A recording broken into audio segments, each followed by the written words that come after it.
Welcome back to the Hot Mess to Awesomeness podcast, a show all about inspiring smart, busy women to put their happiness at the top of their to-do list. Join your host and life coach, Dion Thompson, as she chats with amazing women who have figured out how to make their happiness a priority, and more importantly, what it's really like to go from hot mess to awesomeness. And now, on with the show. Welcome everyone to the Hot Mess to Awesomeness podcast. I am your host and life coach, Dion Thompson. Ooh, that was an amazing dance party that my guest, Pamela Galligan, has. The songs that you chose just was like speaking to my soul today. So we are recording at a slightly different time than I'm used to. So normally I do all of my podcast recordings around lunchtime, and the dance party is... I'm very, it has a certain energy in midday, and yet today, because Pamela is joining me from Ireland, we have a slight time difference. So we're recording in the morning here in Canada. And I got to tell you, the dance party in the morning, I mean, I knew it would be great. And I just feel kind of shifted a little bit, and the rest of the day going, oh, this is going to be awesome. So it's going to flow. Yes. And some great feeler songs. So two of your songs were specifically about dancing, which I fucking loved because, part of the energy that we get to create through this digital communication is really being able to sort of drop in with each other at the same time. And I really find that dancing has that amazing impact. And your songs were like the songs I would pick. So I'm like, that's okay, good. we're definitely on the same page. And I love that. So thank you. You're welcome. So I am very excited to have Pamela joining me today on the podcast. We connected digitally, as one does when we live on opposite sides of the world, and just instantly knew that I was wanting to learn more about what you do and stay connected with you. So Pamela is an inspirational speaker, a coach, and a podcaster, and the founder of the Find Your Voice mental health podcast and the Find Your Voice personal blog. So we are going to be diving into the work that you do with Find Your Voice. And again, I just find it extremely inspirational and important. Again, I say this often, have over the past year, but now more than ever, to stay connected and to have a space where you can show up in and be reminded that you're not alone, no matter how alone physically or geographically you may feel. So I'm really excited to learn more about what you are putting out into the world and how you're sharing your knowledge and gifts. And thank you for reaching out and connecting and giving me this opportunity to learn more and to include you in my community. So thank you for having me.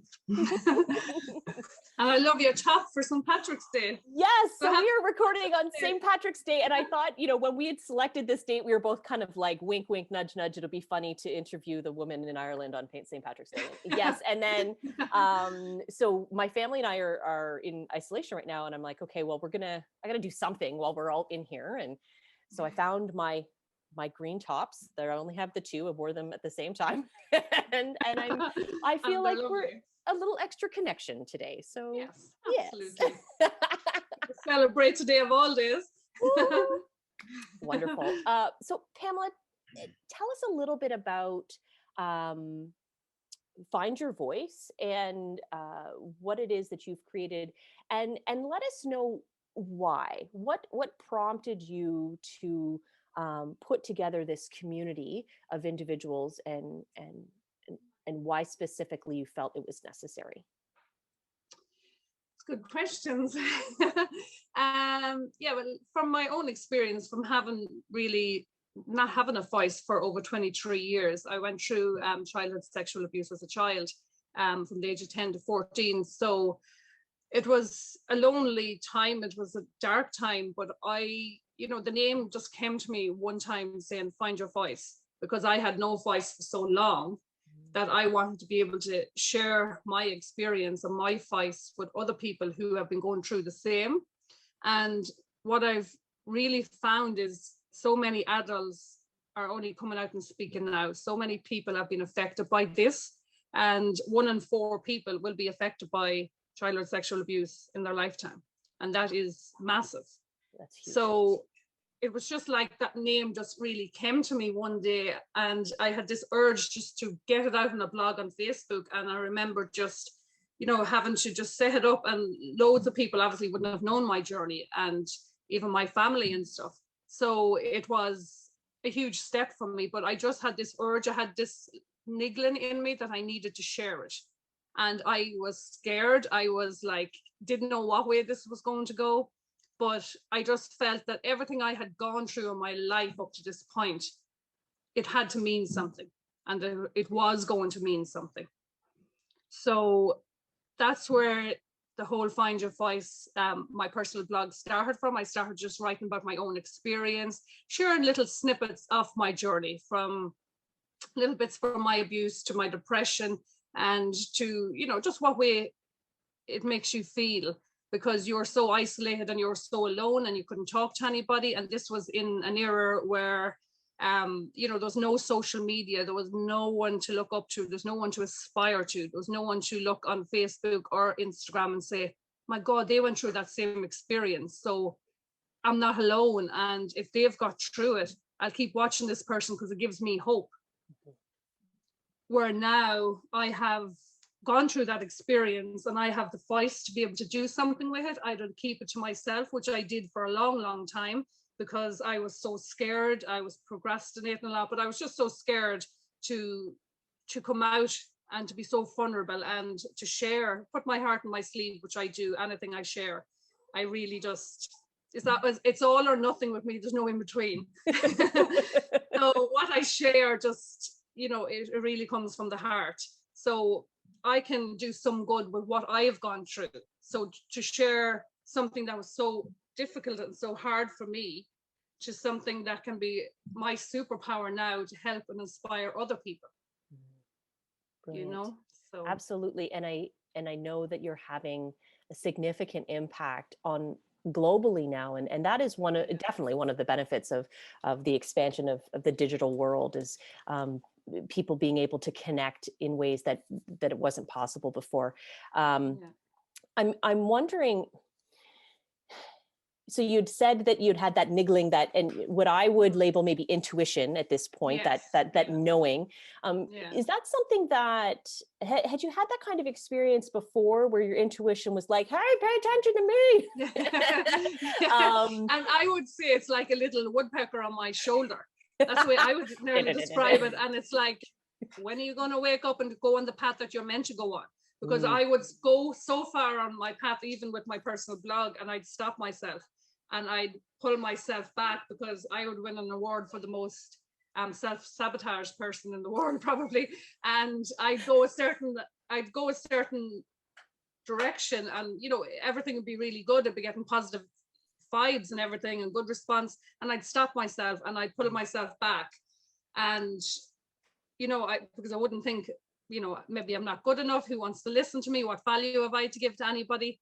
So I think we can all relate to that. Absolutely. Those are some very common statements for anybody who is doing that work to lean in and step into, we could call it a calling, the woodpecker, the intuition, whatever that sort of pull or draw is. And then there's this place where all of a sudden it's like it's going, and okay, it's happening, and oh my goodness, people are paying attention.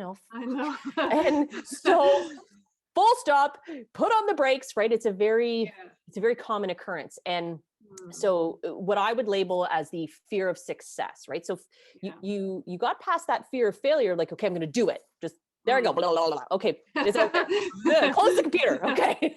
And vomit it all out. Yeah. And then, people are starting to really not just see it, but respond and connect and reach out. And for many of us, that triggers that part of us, like, whoa, did I just do something? How come people are noticing? And, you know, that's when the inner critic and our like ultimate resistance starts to kick in. So how did you move through that? Because obviously you continue to show up to this work and dive in deeper and start your beautiful podcast and really expanding your reach and your message. What are some of the things that you've been doing to counterpoint that inner critic? And I recognize that some, you might say, well, they're just really little things. I mean, I don't, you know, I have done this massive thing. Well, you could do that too, but what has been the thing that's kept you going? How have you continued to show up to this? Well, I think lately I've had an event happen to me, which to me felt like a spiritual awakening for me, where I really needed that event to happen, but I really leaned in to what I'm doing and to the podcast. And I was holding myself back from even releasing the podcast. And I was just like, you know, just lean in a little bit further, just lean in and become who you were put on this earth to, you know, to become, and follow the path that you know that God gives you, that experience and that gift to be able to share it with everybody else. And the more I leaned in, then the more was coming my way and the more manifestation I was attracting. And that's only even in the last 2 weeks. And it's mad because my podcast is only out there a week. But the response that I've been, you know, that I've got back has been amazing. But one thing about me, I'm very stubborn and I don't give up too easy. I might stop and start and procrastinate and stay there for a few months and to, you know, because I was scared of fully stepping into that person, fully leaning in. But now that I've fully leaned in and I needed to know 100% my own self-worth. And from an event that happened over 2 weeks ago, it made me realize, hold on here a minute. I don't have to look for my self-worth outside of myself to anybody else. I will look inwardly and I have that. And that was like such a trigger for me, but it was like a real reassurance to me to say, Pamela, you have your own self-worth. You are good enough and you are valued and you are seen. And it was just like, whoa, what is happening here? But I felt so strongly about it. And even now, like I talk so like with conviction with it, but I needed to know that for myself because I was still on the fence of really not fully believing in myself, I suppose, that I could actually do this, that I could actually make a difference. That is so, so powerful. And I, you know, so many of us, for some of us decades, what feels like lifetimes, live into these patterns of searching for value, worth, and validation outside of us, right? So what are the people saying? What are my parents saying, or other adults I admire or look to? Like what are they saying about me and who I am and whether or not I'm good enough? And it can create this huge disconnect from that knowing, that internal self, which is always there. And, you know, so little Dion has always been there. She was I just wasn't listening to her for a long time. Yeah. And then when you have that moment, and, you know, there's lots of work that can be done. There's experiences and healings and supports and coaches. But everything happens as soon as it can. And you have to experience things in order to open up the doors to possibility. So, you know, you had to just put the blog out there and start saying the things in order to, you know, see it and then be able to lean into it. And I think, and I remember even last Monday, because it was like, you know, I could nearly say the day felt perfect to me. Everything was in flow. Everything was just flowing and the energy was high. And I was sitting in my living room and I was saying, right, well, I put the podcast out now. And I said to myself, no, I'll put it out tomorrow. And then I caught myself and I said, no, your energy is really high. You've had such a flow of a day. The day has ran actually perfect. So you're putting it out right now. And I think I put it out at 10:30 on that Monday night. But it just, like, the response was overwhelming. It just flew up, that post. And I was just like, whoa, this has really signified to me that this is the right path that I am on. And I need to keep going on this path. But I needed to look at my values as well, because a lot of my values weren't aligning to the other situation that I was involved in. And it was like, right, okay, this isn't sitting with me, because, you know, my values, there was a lot of resistance, you know, so I had to really look at my own values. And then when I felt that my self-worth was, I was nearly looking for validation of other people. And I stopped myself and it was like, cop on here, Pam. You know what I mean? You have that already. And I realized then that I really did have it within me, to actually, to go the long distance now and to keep going with this. And, good connections are showing up, good people are coming into my life. As you said, sometimes we can push and we can go a certain distance, but if we're not totally ready to be that person and not totally ready yet, sometimes the universe, the universe will deliver when the time is right. And really right now, I feel the time is right for me. And I'm not, I'm going to go all in now, because this is where I want to be. I'm happy. This is my happy place. I get lit up sharing stories, talking about my past experience. Interviewing people as well. I light up. I spoke to a girl 2 days ago that's coming on as a guest to my podcast at the end of the month. And it was 26 years before she spoke out. So there's a pattern happened here where a lot of people I'm talking to have been affected by abuse as a child, but have never spoken about it. And my passion is, and my purpose is to open up a conversation that feels so, hush, that's still so taboo that, you can't talk about abuse, like you can't talk about your mental health, you have to keep all that quiet. And it's like, no, I'm opening this conversation where you might feel very uncomfortable and it might cause a lot of, discomfort for a lot of people, but it's a conversation that needs to be had. Absolutely. I think there's the most powerful beings on the planet are those that are aligned with their values, really stepping into that, and that flow of energy just feels so natural and powerful. And I really see that. I'm interested, what are some of the impacts that you have seen and felt and experienced along your journey as you started to step in and lean in to your story?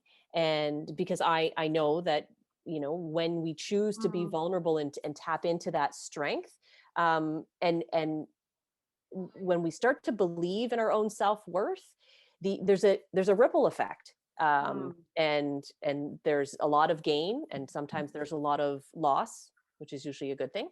And so what has been your experience? Well, for me, just even leaning totally in to, I'm just starting to become, what I'm seeing is that I'm becoming the person that I always needed to become, and as you said there about values and different things, if you're not aligned to different things, then you're not going to show up to the person that you need to become. And I feel from the more I share my story, the more healing I am even doing for myself. I've healed so much over the last 4 years from sharing my own story. And it has allowed other people permission to come to me and open up their story to me. And they have never spoken to anybody else in their life. They've never shared it with anybody else, and they still choose not to. And that is their choice. But I've put them on the right, whether they want to work with me one-on-one or whether they need, obviously, the medical assistance that they might need. And, put them on the right road as well. But it's opened up a whole conversation of people. Even a message last week from somebody was like, do you realize the amount of, when I'm down on the ground some days, that your posts and stuff that you share really lift me up? And this is from even a person that I even know that I would never, this person, she opened up to me and I was like, are you serious? I kind of said back to her, are you serious? Like, and she's like, yeah, you don't realize the effect that you're having on people at all. And she said, it's not only me, it's another few close people as well. And I was just like, whoa, because as you said, it has a ripple effect then. And you don't realize the people that you're impacting, because I'm sure you know yourself from all the goodness that you're sharing out into the world, how many people will never comment or like your posts, but you are helping them massively that you will never even know. Right. And it's something to keep in the back of your mind. People say there's an impact, and do you know the impact that you're having? And I always feel just a smidge, I wouldn't say selfish, but the experience is very reciprocal, right? So as you had said, there's a lot of healing in the sharing. So I appreciate and value that I have this opportunity to help others. And I'm so grateful that you are doing the same, that you are gaining from the experience of sharing. And again, coming back to that, when you do it out of a sense of an alignment, of a wholeness, of a worthiness, that translates, and people, that high vibration, people are attracted to that, and they want more of that in their lives. And who can blame them? Because when we're feeling that we low and unsure and stuck, and we want more than just solutions. We want to know that we're not alone. Belonging is one of the biggest human drivers. And I've jokingly said to people that I was going to call my business "Honey, You're Not Alone," because it just felt like so much of what I was experiencing with people was just about that connection point of going like, oh, thank you. Yeah. Have you seen any shifts in your immediate world? So you're having this ripple effect on others who have similar experiences. What are some of the shifts that you've seen in your, like I said, in your immediate world, family, friends? I suppose for me, it has really allowed me to be me. I always felt for so long I could not be fully Pamela. I couldn't be fully true to myself, because I was, yes, Pamela, but I was still holding so much inside me that I needed to share, and that wasn't aligned and was self-destructive, and all this, all that part, because everybody sees the here and now, but nobody sees, as I would say, the carnage that went on for well over 17, 18 years of healing, to get to this point. So what I've seen in my close community and close family and stuff like that has allowed me to be truly me, and to get that support that mightn't have always been there initially. But the more I share and the more I lean into me, and the more I say that this is me, and not in a bad way, but if you don't like what I'm doing, that's on you. It isn't on me. I am doing what I was put on this earth to do. And if that makes some people feel uncomfortable, well, that's their work that they need to work through. It isn't mine. Brilliant. And that took me a while to understand that and to know that, because it's so hard when you've literally had no voice for so long, and you've lived in silence, and you've lived, not true to yourself. And then you come out and you share a certain amount of your life publicly with everybody so vulnerably. It's going to unnerve a lot of people and close people, and that's okay. And that's not my, that's not what I set out to do, but I set out to be true to myself. So people are realizing now, yes, this is her path, this is what she's going to do, and we're behind her. We wish her the best of luck. And, it's taken a while. It's taken a while to get to that, where it's got to that now, so, but even my kids, I was like a 10-year-old and a 14-year-old, and obviously they don't know my story, but they will when they get older.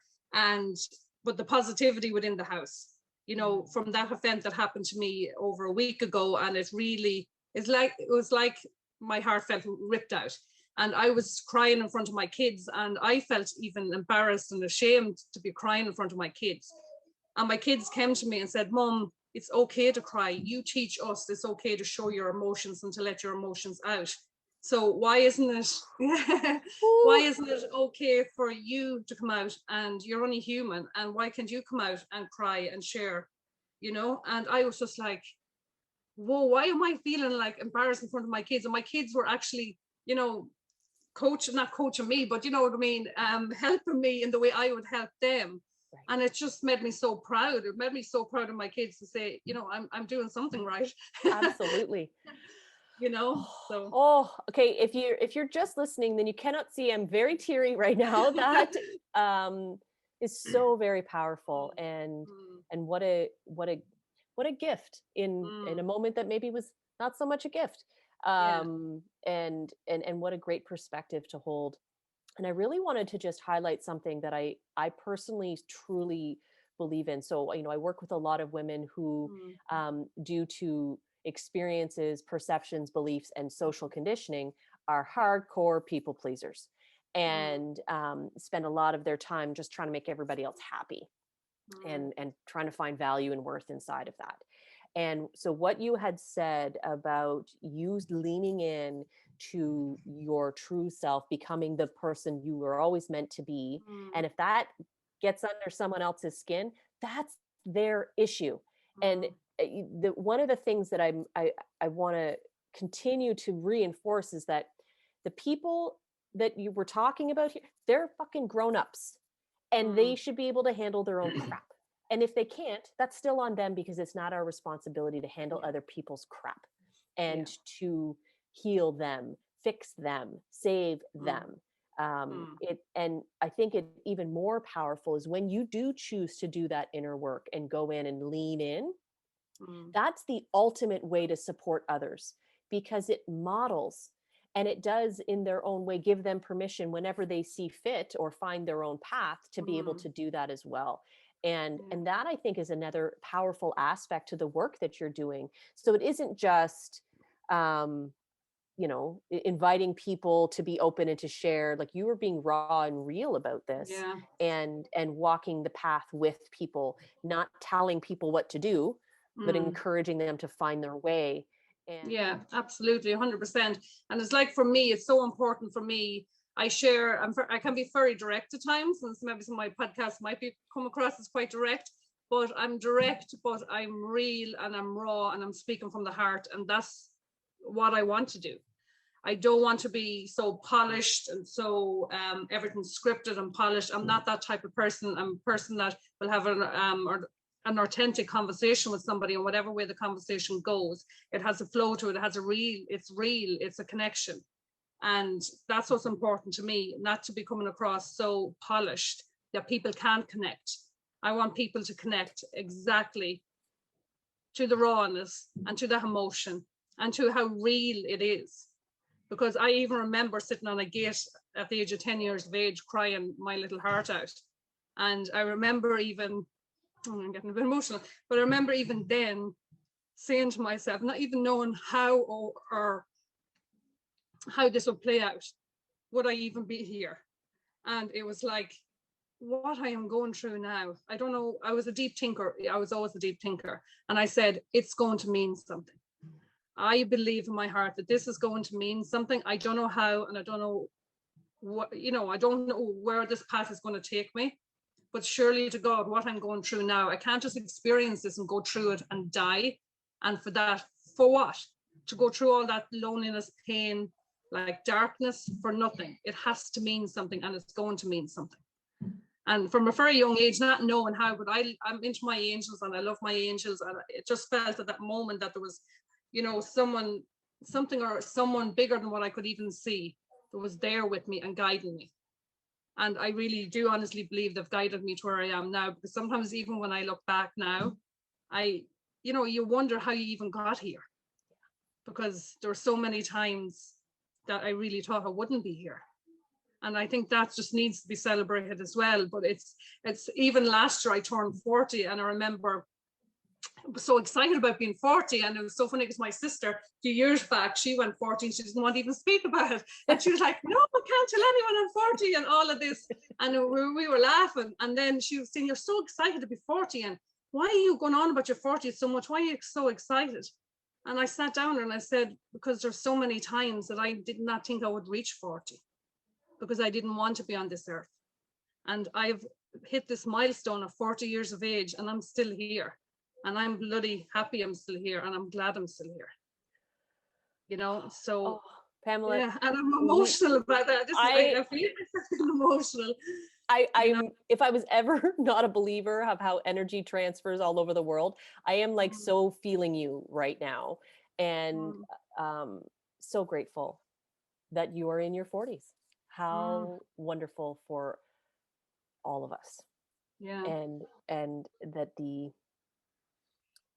that you've had this capacity to tune in to a knowing, to the guides, to the supports, and to holding on to that part of you from 10 on that just knew that there was something more for you. It's extremely inspirational. And I think that for so many people who, when you're in the thick of it, and call it a hot mess, call it something massive, it's hard to see beyond it, and getting into sort of a capacity or even a practice of trusting yourself or trusting something could be small, could be massive, this bigger universal type of thing. But I really feel that it building that capacity to trust and turning it inward is a really powerful thing. So what I've heard from your story is that a part of you was continually showing up for you, and the woodpecker or the angel or the experience that you were putting your trust there, and it has led you to this beautiful space. And I think that there's such a gift that we can all take from that when we focus on what it is that we can do, and we put our trust in something that we may not understand the how, but we can look ahead and go, that is what I want, or I want more of that, and then lean in, and beautiful fucking things can happen. Absolutely. And like there's one hymn that I I love hymns, and I love music no more than yourself, and I love the meaning of songs and the lyrics and everything. And Amazing Grace, I love Amazing Grace, and I listen to it constantly, and people probably think this one listens to Amazing Grace on a normal everyday but like the words are so true. Like I once was lost, but now I'm found. And I can so relate to that, like so relate to it, because from such a young age you're so lost at that young age. But when I look at my 10-year-old now, and he's into soccer and he's into having crack and the fun with his friends, I could never imagine him going through something as heavy of a burden that I had to carry. As I couldn't imagine either of my kids going through that. And for to go through that and to keep all that to yourself for so long, and still go into your teenagers, and still teenagers is hard enough without carrying any other baggage with you, and having to go through all of that. But it's a lonely time, and loneliness, as I always say, it's a silent killer, I believe, to suicide, because you can have as many friends and as many family and all the good people around you, and you can still be in a room of 1,000 people and be that one person that's the most loneliest person in that room. And that is scary, because that loneliness can swallow you up. And if that swallows you up so far that you can't climb back out of there again, then there's no turning back. And I know that when you were experiencing this, again, you didn't have the digital outlets, right? It just didn't exist in the same way. And now we have more opportunities. It doesn't mean that it makes it easier to access resources. They still have to feel right, and you still have to feel that you have that connection. I think it's what you had highlighted about this song, and it may seem simple, but music as an anchor is extremely powerful. I mean, I don't know all of the science behind it, but I do recognize that when we listen to music and we take in those lyrics, they kind of bypass the cognitive process, the judging and the like meaning making. It just goes right in, kind of like right into your soul. So when you find songs, and it could be the musicality itself, but lyrics are so powerful. Poetry is powerful, art is powerful, because it speaks to your soul. So when you can connect to something that changes your vibration just by you installing it, literally like a program, like who's just going to take that in, and then add in the caveat or the component of music as a movement maker, right? So it will entice you to shift and move your body. And there's so much power in emotional release when it comes to movement. Now, I'm not suggesting everybody who's having a hard time jump up and start dancing, because there's, lots of stuff can happen there. But when you connect to a song, it's not a little thing. It can be the thing. And so I feel the same way. There's a couple of songs that I connect to at like a soul level. And I think at the time I didn't realize what it was, the impact it was having. And then now that I'm a little bit more conscious of it, I'm like, well, bring it on. I know when I need it, and I'm going to go get it. Like any form of grounding or self-care, songs are really powerful. I'm so grateful that you mentioned that, because more work needs to be done in helping people connect with tools and simple strategies that you can access. So in particular, the songs that the people choose before the podcast are very telling. And I've mentioned this before. Interesting for me. And so I've really pulled all of the songs that my guests have shared, and I've created I call it the inner critic busting playlist. So from a lyrical standpoint, it is speaking directly to your higher self, and you can just, bust a move and love up on it and allow that to sort of permeate at an unconscious level.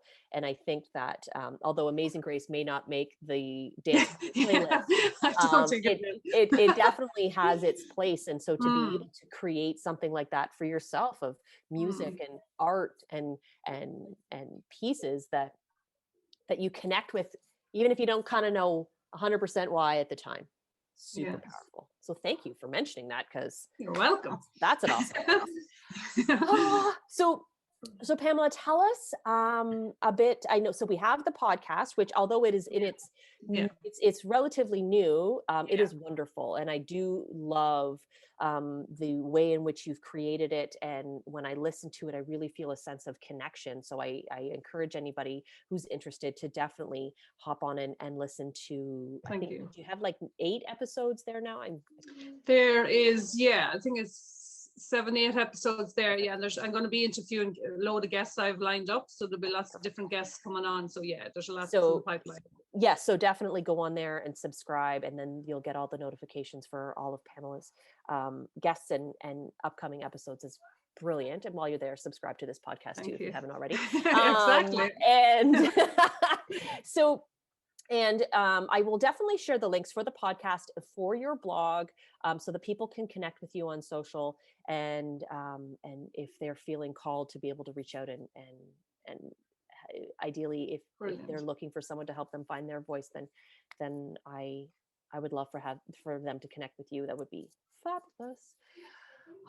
Pamela, this has been phenomenal. I am so grateful for you. I am so grateful to have met you, to be able to know about what you're doing and to connect with you in a digital soul way. And it's amazing though. That's why I say, isn't it amazing? Like technology, like.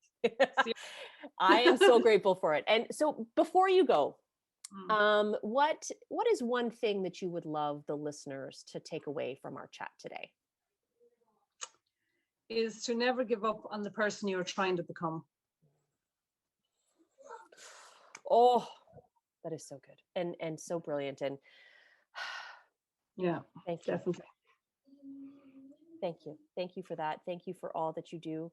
And I look forward to experiencing more of the gifts that you share with the world in your podcast. And I invite everybody to do the same. So thank you, Pamela. And thank you so much for having me. I do appreciate it. And you look gorgeous in your I'm feeling very Irish today. Go and have a Guinness. Yes. Thank you so much again. Thanks for tuning in. Hope you enjoyed the show. Join Dion again next week to learn more about what you can do to go from hot mess to awesomeness.